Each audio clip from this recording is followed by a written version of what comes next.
네, 방금 소개받은 야후의 오크라라고 합니다. 저희 회사에 있어서의 기계 학습의 익스퍼트로서 제12대 검정띠를 배명되었습니다. 그러한 이름을 받았습니다. 저는 2012년에 입사 후에 광고 관련의 시스템 개발 엔지니어를 경험하고 현재는 뉴스 리코멘드의 연구 개발자로서 일을 하고 있습니다. 2016년에 야후의 탑페이지에 딥러닝을 이용한 리코멘드 시스템을 도입하고 이후 그 개선을 계속해 왔습니다. 오늘은 그 시스템과 최근에 주력하고 있는 과제에 대해서 말씀드리겠습니다. 우선 저희가 운영하고 있는 레커멘드 시스템의 콘셉트나 개요를 소개하고 그 이후에 과제가 되어 있는 사례 3가지를 말씀드리겠습니다. 우선 저희 야후 아플리의 탑페이지는 이렇게 되어 있고요. 3부에는 야후 탑픽스라고 불리는 편집자가 픽업한 탑 뉴스 6개가 리스트업 되어 있습니다. 이것들은 사람이 선정을 하기 때문에 물론 품질이 높은 기사를 제공할 수는 있습니다만 반드시 유저들의 가지고 있는 각각의 관심에 맞는 기사가 선정되어 있다고는 할 수가 없습니다. 그래서 더 밑으로 스크롤링하면요, 유저가 좋아하는 취향에 맞는 추천 시스템이 각각의 유저의 최적화된 기사 리스트를 볼 수가 있습니다. 오늘의 메인의 테마는 이 모듈이 어떻게 구현되어 있는가에 대해서와 어떠한 것이 과제가 되어 있고 그것을 저희가 어떻게 해결하고자 하고 있는가에 대해서 설명드리겠습니다. 그러면 리코멘드 시스템의 개요부터 시작하겠습니다. 우선 뉴스 리코멘드에서 중요한 콘셉트에 대해서 설명하겠습니다. 추천 시스템 중에서도 뉴스 추천에 있어서 특히 중요한 개념은 즉시성입니다. 뉴스 기사에서는 정보가 갱신되었을 경우 오래된 기사는 이미 쓸모가 없습니다. 때문에 입고된 기사가 재빨리 추천의 대상이 되어야 합니다. 예를 들어서 유저마다 리코멘드 리스트를 미리 만들어 놓고 유저가 서비스를 방문하면 그것을 표시한다 라는 방법은 적합하지 않습니다. 왜냐하면 리코멘드 리스트를 생성하고 나서 유저가 방문할 때까지 사이에 입고된 뉴스가 후보에서 제외되기 때문입니다. 또한 협조 필터링 같이 그 기사의 클릭 실적에 크게 의존해버리는 수법도 바람직하지 않습니다. 이 경우는 기사가 입고된 직후에는 실적이 없으니까 바로 추천 대상이 될 수는 없습니다. 그래서 저희는 유저가 방문한 순간에 최신의 기사 재고에서 리코멘드 리스트를 만들면서도 계산량을 줄여서 레이텐시를 억제하는 데 힘을 쓰고 있습니다.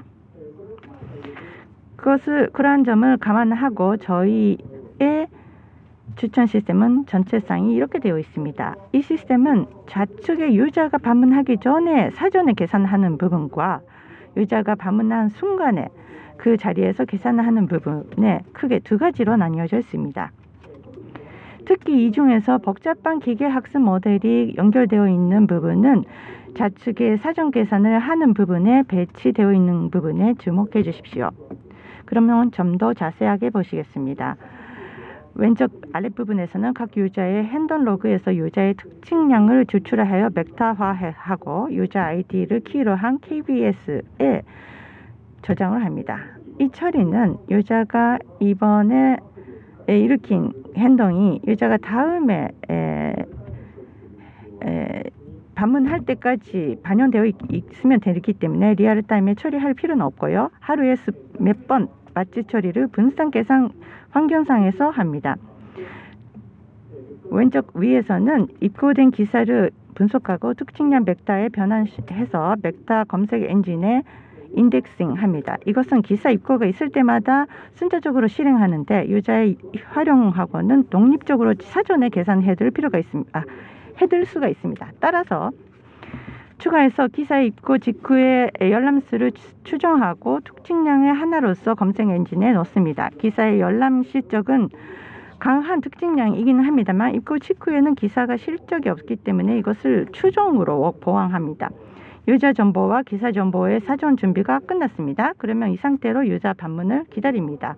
유저가 서비스에 방문하면 유저 아이디를 키로 하여 KBS에서 유저의 특징량 벡터를 취득합니다. 그것을 쿼리를 해서 벡터 검색 엔진에 리퀘스팅하고 유저 벡터에 가까운 기사 리스트를 취득합니다. 그곳에 준법 배제 처리를 가해서 유저의 추천 리스트가 완성됩니다. 준법 배제 처리에 대해서는 나중에 또 자세한 설명을 하겠습니다.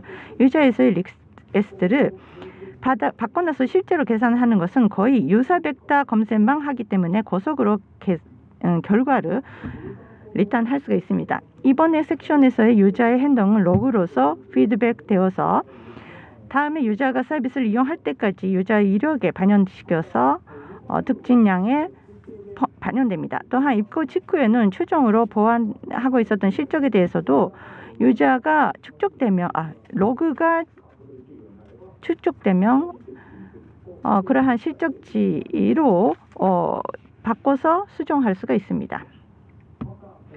또한 이 루프가 며칠 돌려진다면 그 사이에 축적되는 데이터도 있으니까 그것을 사용해서 각 모델의 재학습을 정기적으로 하고 모델을 바꿉니다.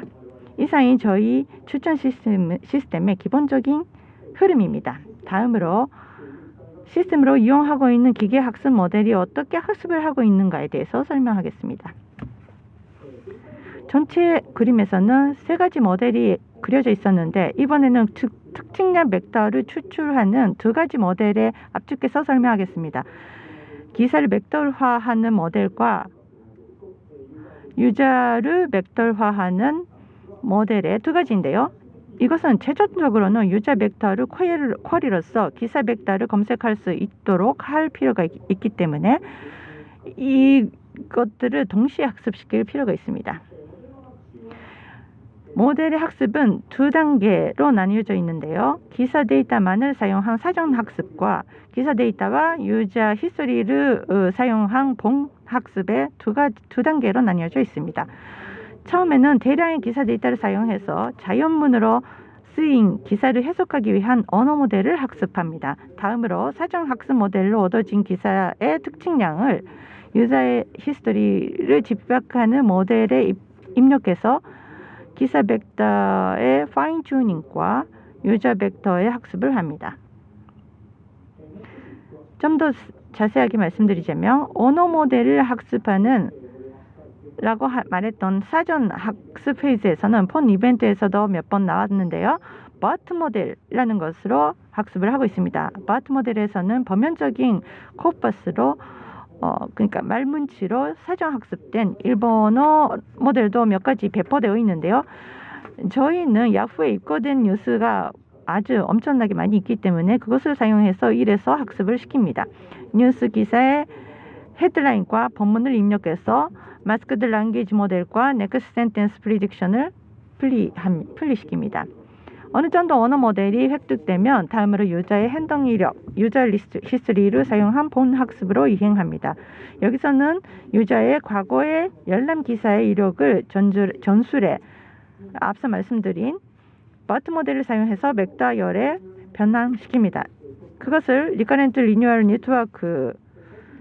뉴럴 네트워크에 통해서 하나의 벡터로 집약시킵니다. 그렇게 해서 생긴 유저 벡터와 나중에 유저의 추천하면서 유저가 실제로 클릭해준 클릭 사례와 추천을 했는데 유저가 클릭해주지 않았던 non-클릭 사례, 이 세 가지를 함께 비교하면서 클릭한 것은 유저에 보다 가깝게 되고 non-클릭이면 멀어지는 그러한 매트릭 러닝을 하며 유저 벡터의 쿼리를 한 기사 검색이 잘 되도록 LNN 부분과 BART의 일부를 최적화합니다. 유저의 이력 집약의 부분을 단순한 평균뿐만 아니라 열람순을 가미할 수 있는 RNN을 사용함으로써 클릭수로 10% 정도의 개선을 볼 수가 있었습니다. 여기까지가 현재 운영하고 있는 리커멘드 모델의 개요입니다. 나머지 시간에 레코멘드 시스템에 관련된 최근에 주력하고 있는 과제와 대응책에 대해서 세 가지 사례를 소개해드리겠습니다. 우선 첫 번째는 추천 콘텐츠의 다양성에 대해서입니다. 다양성에 대해서 특별히 생각하지 않고 전날의 시스템을 그대로 아까 말씀드린 시스템을 그대로 사용한다면 이 그림과 같은 리스트가 만들어집니다. 이렇게 되어버리는 원인은 주로 두 가지가 있습니다. 우선 첫 번째는 야후가 복수의 매체로부터 입고된 기사를 다루고 있습니다. 세계에 관심이 높은 사건이 일어나면 복수의 매체는 각각이 그 뉴스에 대해서 기사를 쓰고 입고합니다. 때문에 야후의 기사 재고에는 거의 같은 내용의 기사이면서도 매체만 다른 그러한 기사가 많이 들어오게 됩니다. 그리고 두 번째 이유로서는 앞서 말씀드린 유사 벡터 검색을 사용한 리코멘드를 하면은 그 기사의 스코어는 그 기사의 내용과 유사 벡터의 즉 유저의 관심을 반영시킨 유사 벡터가 얼마나 가까운가에 따라서 결정됩니다. 그래서 내용이 가까운 기사는 필연적으로 가까운 스코어가 되기 때문에 비슷한 기사가 많이 입고되면은 비슷한 스코어로 연속적으로 그러한 기사가 나열되게 된다는 것입니다. 때문에 유사 벡터 검색을 한 후에 결과에서 중복 부분을 배제하는 처리가 필요하게 됩니다. 이 문제에 대해서 저희는 두 가지 어프로치를 했습니다. 하나는 を判定する方法です。この図のように重複したコンテンツの内容を表している記事のベクトル同士というのは非常に近くなるため、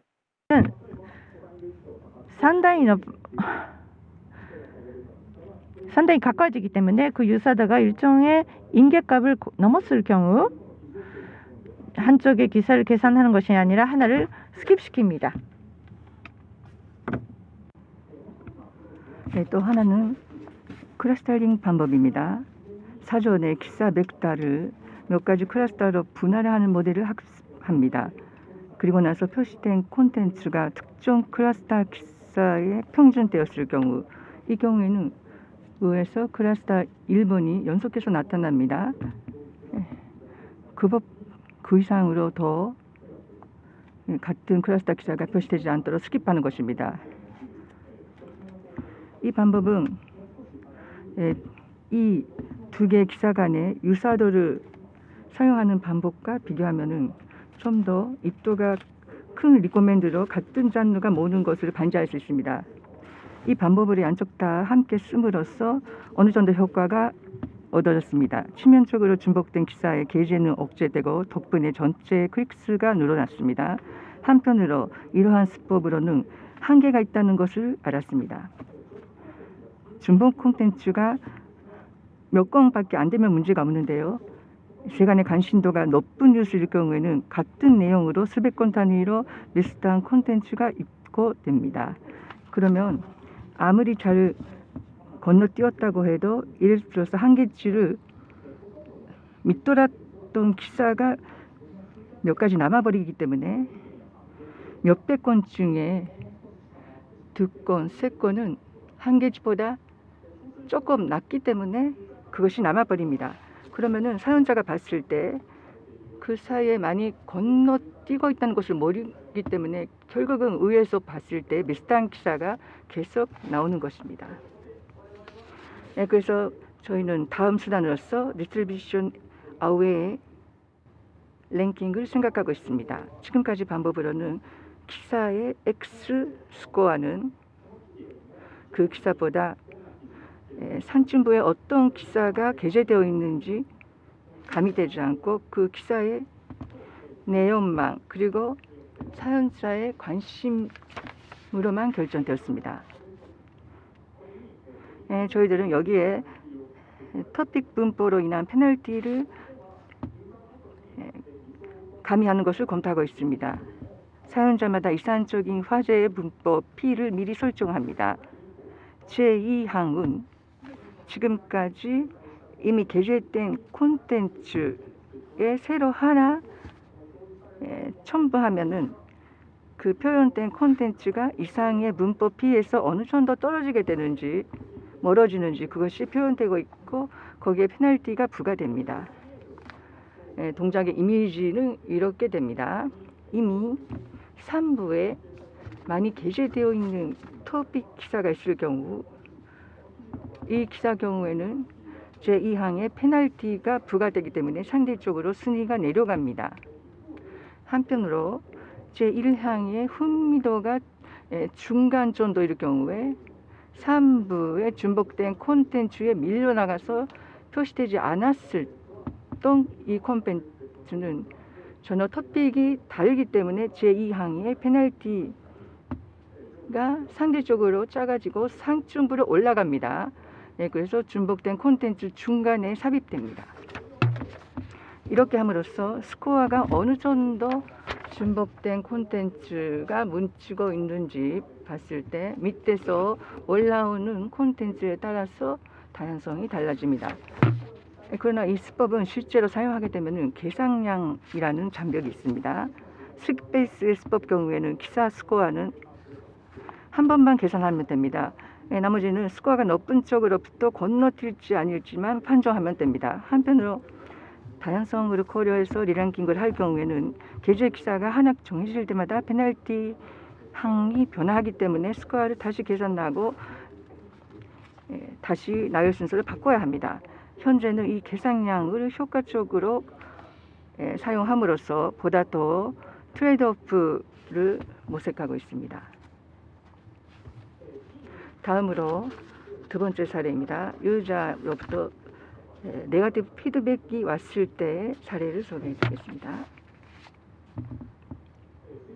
추천 기사가 자기 취향과 안 맞을 경우에 유사 기사를 줄인다라는 피드백을 추천 시스템에 보낼 수가 있습니다.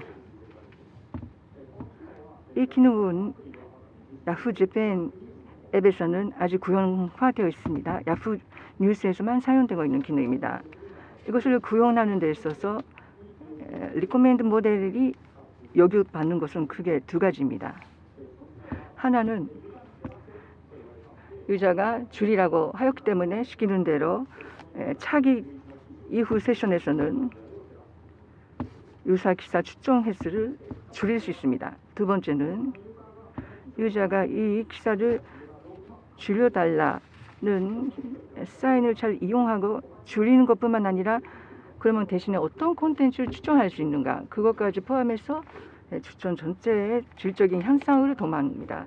이 과제에 대해서도 저희는 크게 두 가지 방법을 시험했습니다. 하나는 유저 벡터 학습 시에 유저의 행동 이력을 입력을 했는데요. 마찬가지로 디슬라이크 시그널 이력도 피처의 하나로서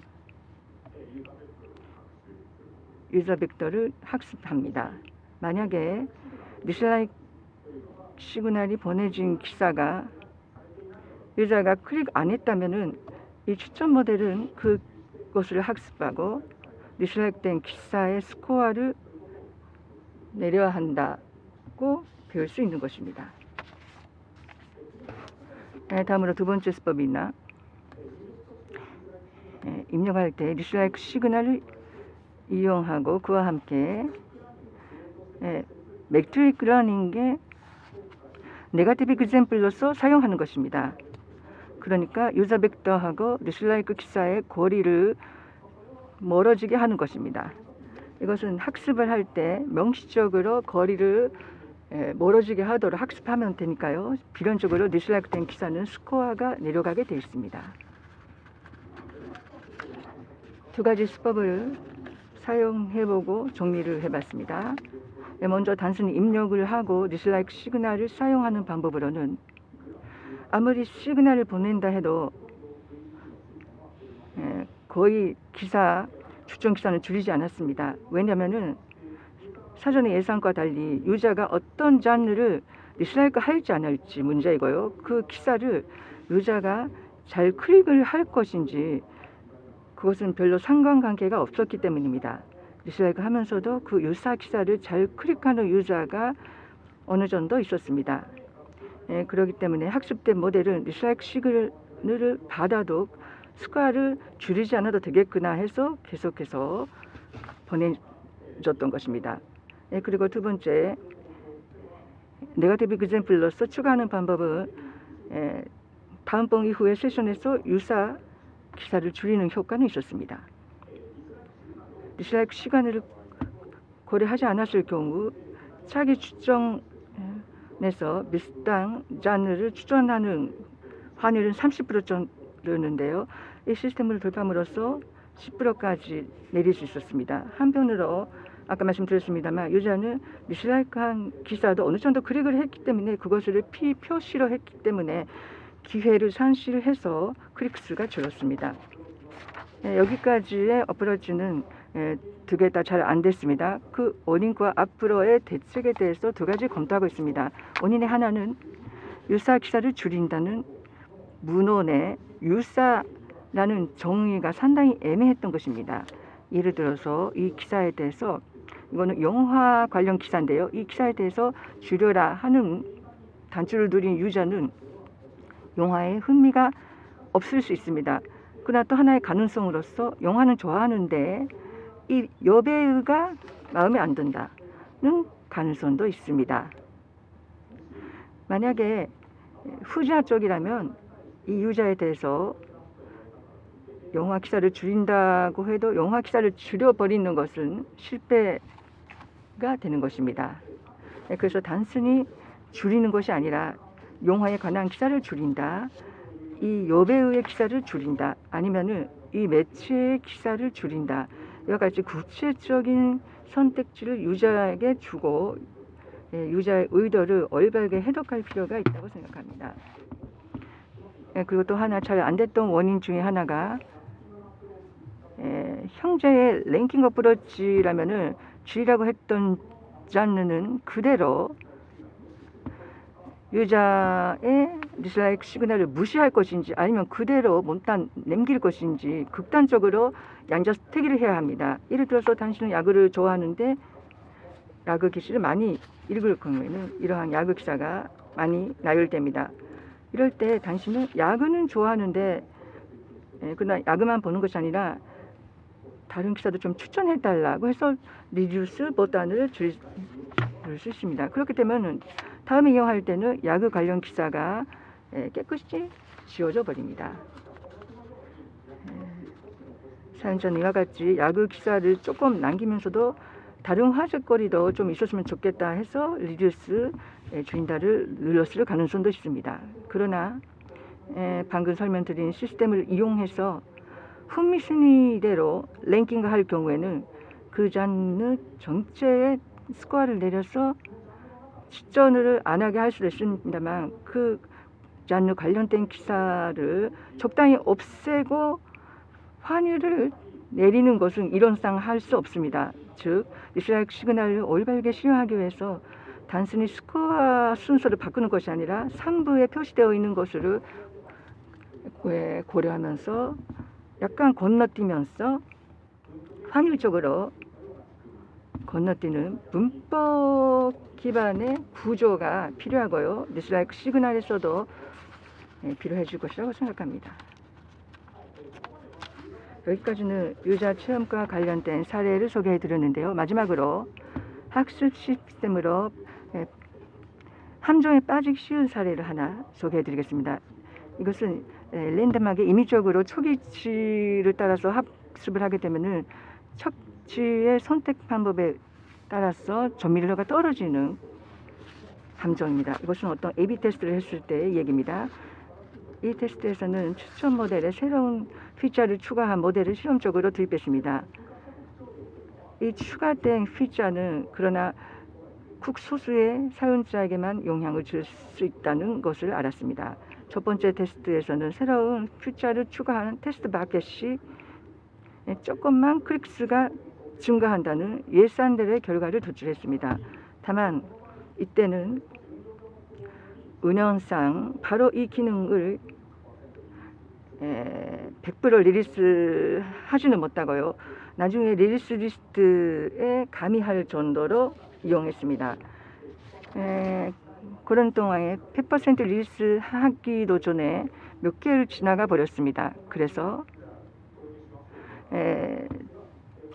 진짜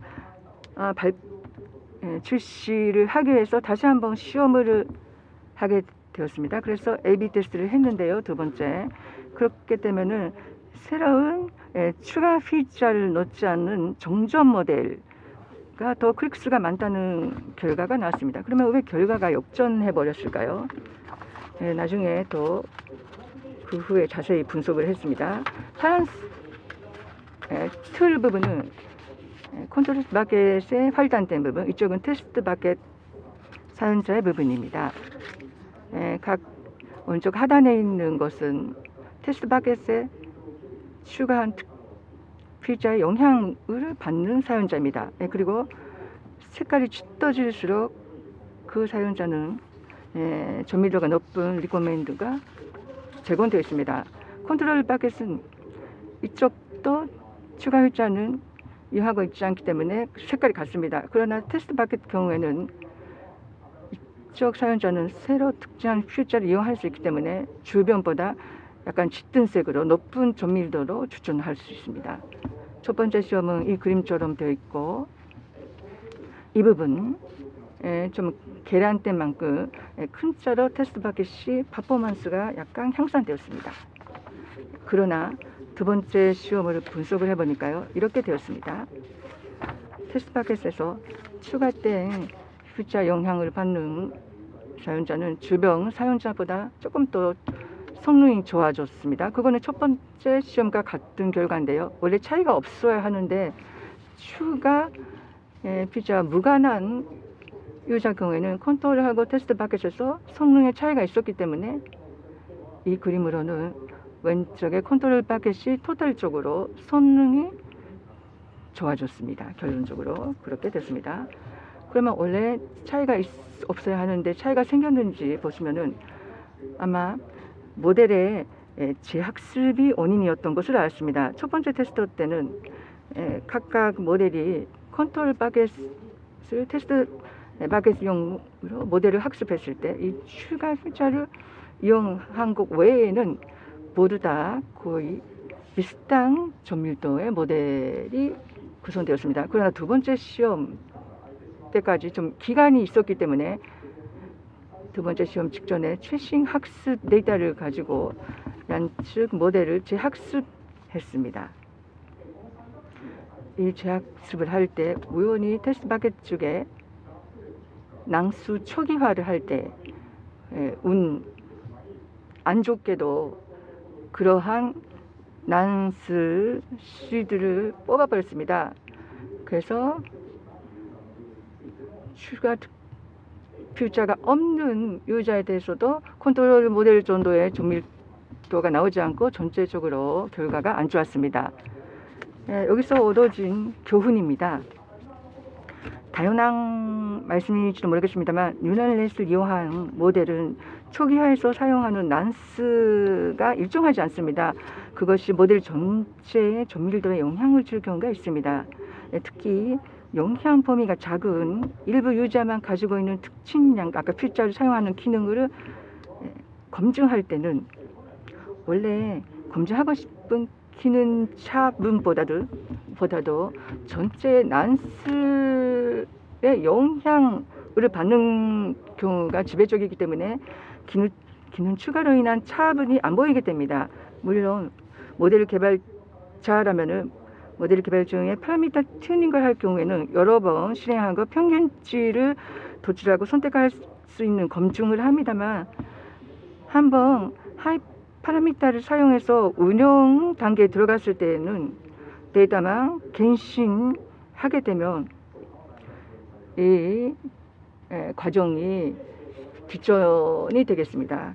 그래서 저희가 이런 경우를 뽑아버렸기 때문에 이후에는 파라미터 변경과 구조의 업데이터를 하지 않는 정상적인 모델의 자동 갱신이라도 한 번만 실행하고 모델을 갱신하는 것이 아니라 복수의 낭수의 초기화를 사용해서 여러 번 학습을 하고 그것을 통해서 전밀도를 비교하고 좋은 모델을 선택해서 릴스하는 파이프라인을 구축하고 이용하게 되었습니다.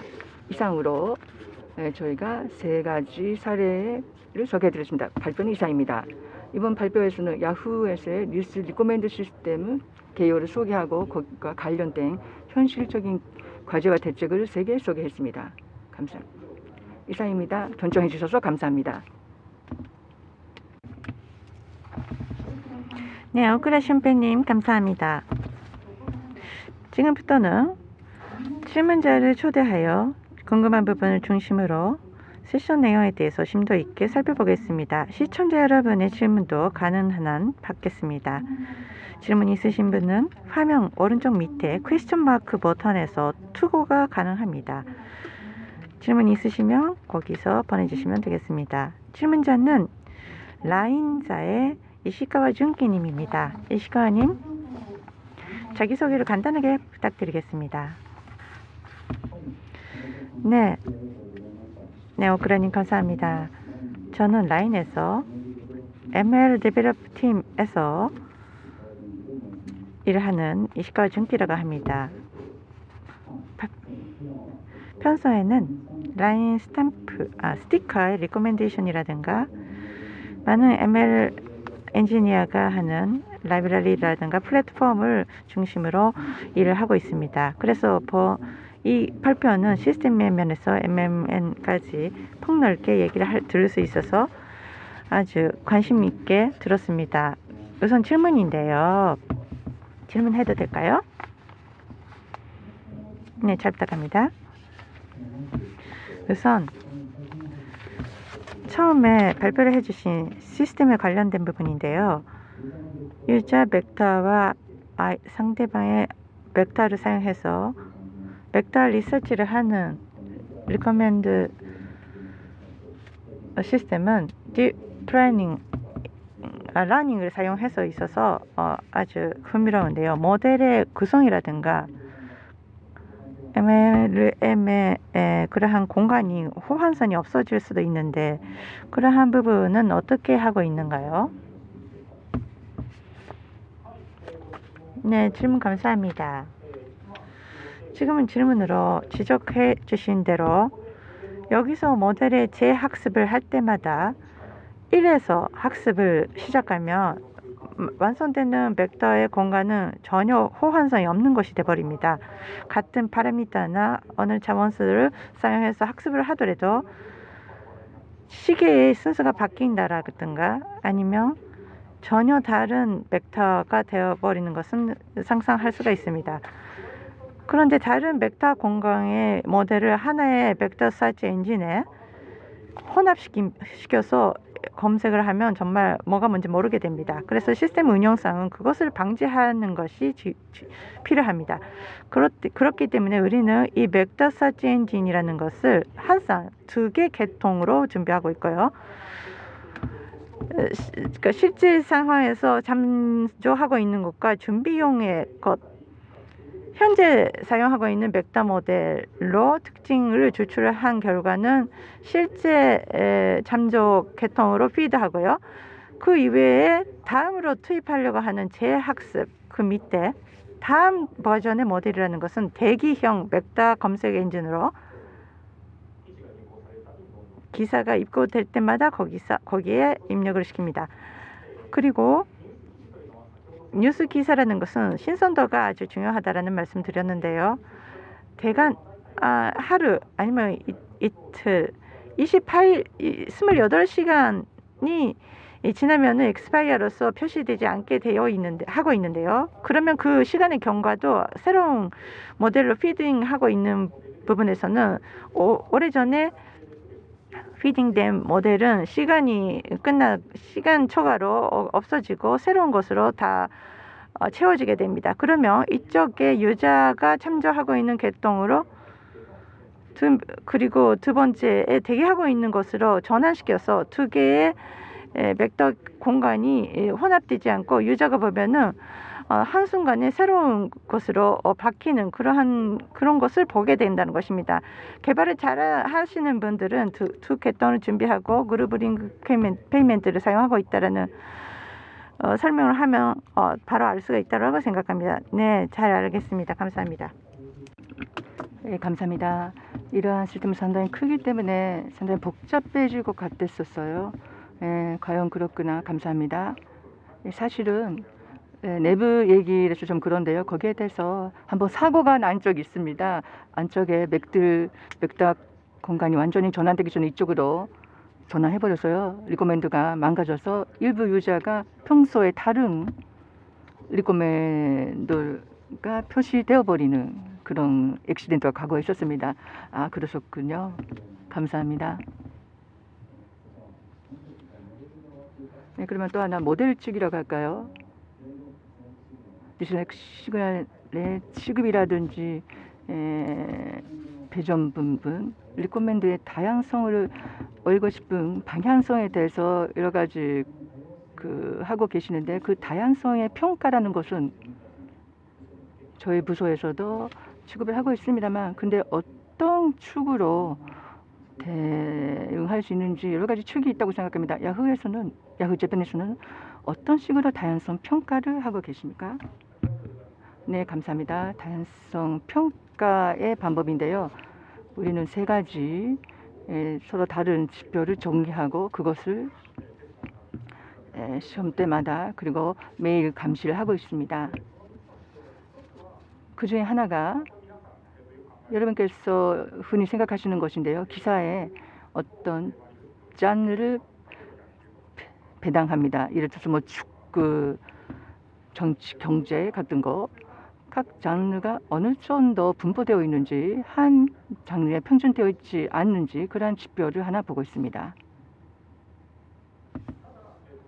네, 다만 그것만 가지고서는 약간 입도가 크기 때문에, 예를 들어서 야구 경우에도 고교 야구하고 프로야구가 다릅니다. 일본 야구하고 해외 메이저 리그하고 좀 다릅니다. 그러니까 장르 중에서도 가까운 것과 먼 것, 그것을 표현할 수 있는 방법으로서 아까 그 벡터에서 사용하는 기사 벡터가 어느 정도 골고루 분포되어 있는지 그것도 확인합니다. 이것은 외부의 다른 기업이 발표된 논문에서 제안된 GS코어라는 수치를 채용하고 보고 있습니다. 이것은 쉽게 말씀드리면 이들의 기사 벡터를 norm 1로 둡니다. 종류화합니다. 이때 표시된 콘텐츠가 10개 기사가 있다면 10개 기사를 중심 벡터를 구합니다. 그럴 경우에 만약에 이 벡터가 모두 같은 방향을 보고 있으며 같은 방향을 보고 있는 norm 1 벡터를 평균치를 잡으면 그것은 모두 같은 방향이면 그 벡터 그 자체가 됩니다. 그래서 norm은 그대로 1입니다.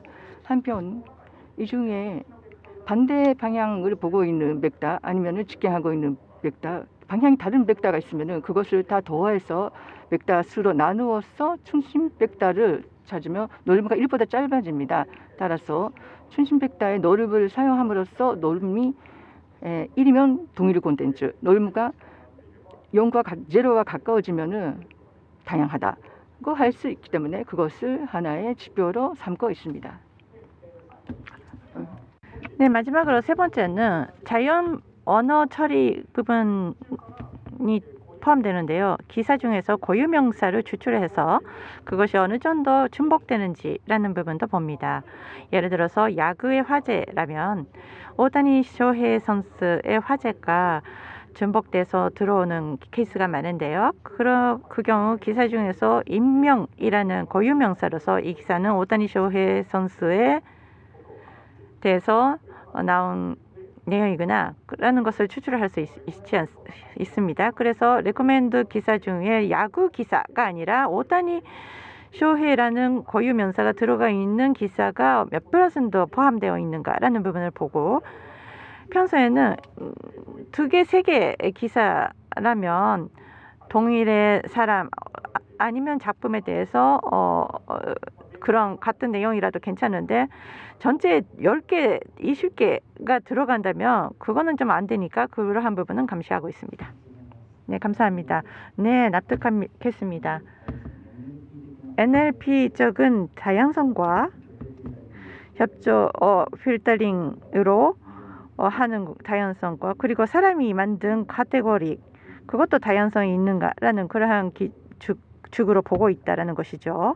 네, 맞습니다. 네, 그 다양성이 없어지어서 전부 다 동일한 기사가 되어버린다라는 것은 어느 지표를 봐도 다 감지할 수가 있는데, 그런데 다양한 타임라인으로 아주 좋은 것은 무엇인가 하면은 기계의 지표만을 봐도 알 수가 없어서 사람의 인간이라는 것, 사람의 감각이라는 것은 복합적인 것이기 때문에 어느 지표만 보면 되는 것이 아니라 어느 지표도 밸런스 좋게 균형적으로 봐야 하고 이거다라고 하나만으로 압축할 수가 없는 것이 거민꼴입니다. 네, 알겠습니다. 네, 그러니까 괜찮다라고 봤어도 전체적으로 봤을 때 전혀 안 되어 있을 때가 있죠. 네, 그렇습니다. 기계 학습을 하면은 빠지기 쉬운 함정인데요. 맨 처음에 매트릭을 정해서 이거다라고 해서 기계에 시키면은 처음에 만든 수치는 떨어지는데 내가 예상했던 떨어지는 모양하고도 다르다. 사람이 요구했던 거는 추구했던 것은 그거 아니다라는 것이죠. 맨 처음에 정한 지표를 내린다 올린다라는 것이 아니라 정말 그걸 한 결과 내가 하고 싶은 거, 우리가 하고 싶은 것에 대해서 정말 이게 맞나라는 것을 항상 지표를 보면서 나중에 검토를 해가야 합니다. 실제 서비스를 할 때는 그것이 중요합니다.